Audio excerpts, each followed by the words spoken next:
How to Double Your Profits and Smile More. This is a series from Nigel from Chrysalis Advisors. The business owner was frustrated and angry. The performance of their business was not going as expected and would probably be quite poor.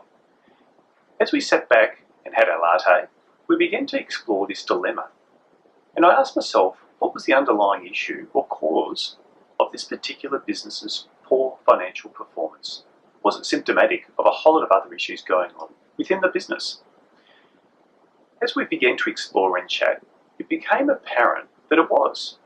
And my dilemma was, how do I work with a business owner and provide a certain amount of educational financial literacy so that he can actually understand what was going on in his business and how the finances relate to this? You see, I solve business problems in 4 ways, yet you're not going to find a financial word within them. That's coming from a highly qualified accountant, but don't be concerned.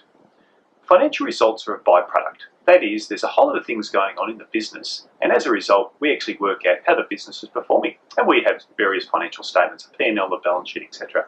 That explains that. What do I mean? So accountants, we get excited. We do a month-end thing. So we get journals, we do accruals, provisions, etc., etc. And then we produce a financial accounts that accurately report on how well the business is going. But unfortunately, the financial statements are very much a historical document.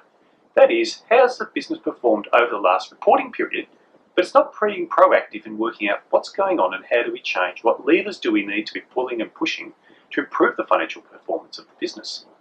The owner was a highly intelligent individual with terrific technology skills that made them highly successful in the business they were in. So what did we do? Well, we began to explore some of the underlying issues that were causing his performance. And we came across 4 issues that we needed to develop. That is leadership, strategy, staffing, and structure. Next week, we're going to continue on the journey of exploring how this business double their profits and smile more. I'm Nigel from Chrysalis Advisors. Please see the blog below.